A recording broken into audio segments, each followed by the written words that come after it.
Hello, today we are going to read Chapter 5. Chapter 5, Dried Mush and Cold Gruel. It was really quiet when we got to the vomitorium for lunch that day.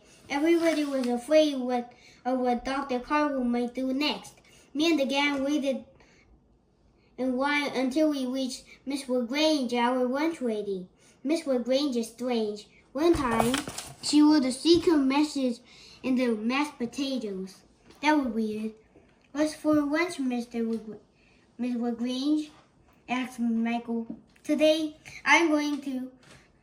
I'm serving a bowl of dyed mush with a piece of white bread, she replied sadly. The mush was gross.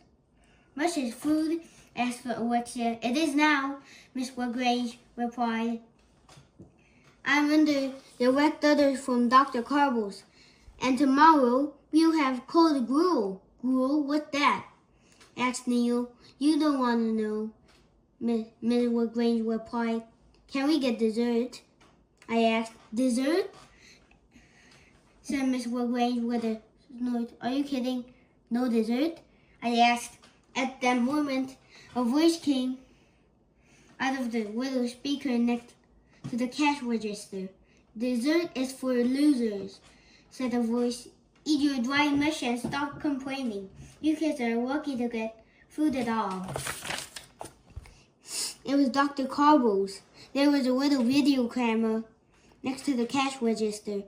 I got an eye on you, AJ, Dr. Carwell said.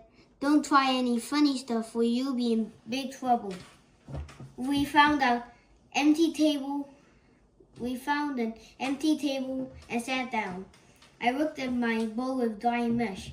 I'm not eating this, I said. Me neither, said everybody else.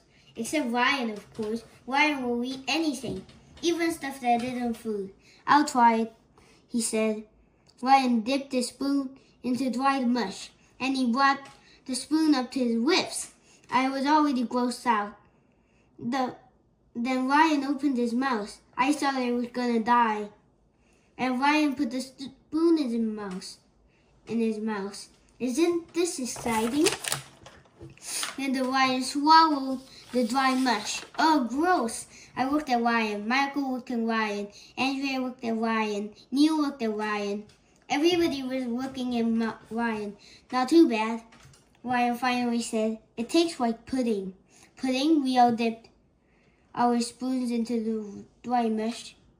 Actually, it wasn't bad once you put some sugar on it. But even so, everybody was in a bad mood during lunch. Recess had been canceled. After we finished eating, we were told to go out in the playground where Dr. Carwell was waiting for us. Are we going to play a game? Asked Andrea hopefully. No, barked Dr. Carwell. Games are for losers. Today you are going to learn how to march. What? Pringle up, Dr. Carwell shouted on through his bullhorn. Forward, march. Left, right, left, right. It was horrible. Marching is no fun at all. While we were marching back and forth, I looked over to see if the ding-dong truck was parked outside the school. It wasn't. Mr. Will was nowhere to be seen. Left, right, barked Dr. Carwell. Where do you think Mr. Will went? Michael whispered as we marched. Maybe he went to dirt school, whispered Ryan. Dirt school. That's a school on the other side of town of genius kids. We call it dirt school. Left, right. Maybe Dr. Carwell kidnapped Mr. Will and tied him up in the dungeon, I whispered. That stuff happens all the time, you know. Stop trying to scare Emily, said Andrea. I'm scared, said Emily. Left, right, barked Dr. Carwell. Marching makes you strong.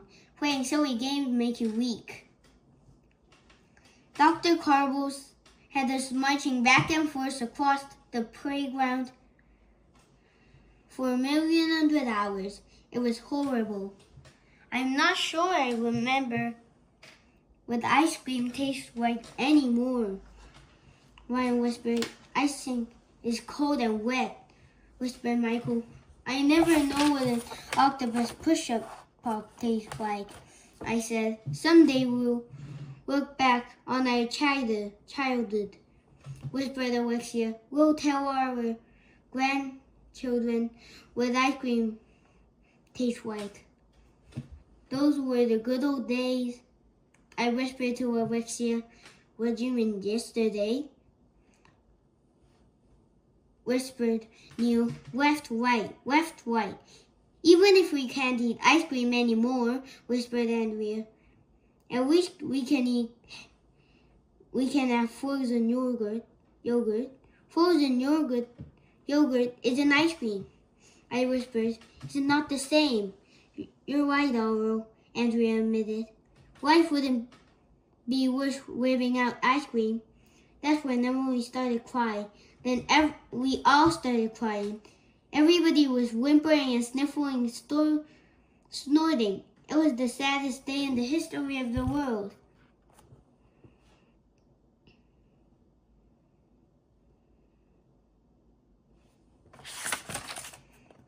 Okay, this is the end of chapter 5. Be sure to subscribe. Bye-bye. See you next time.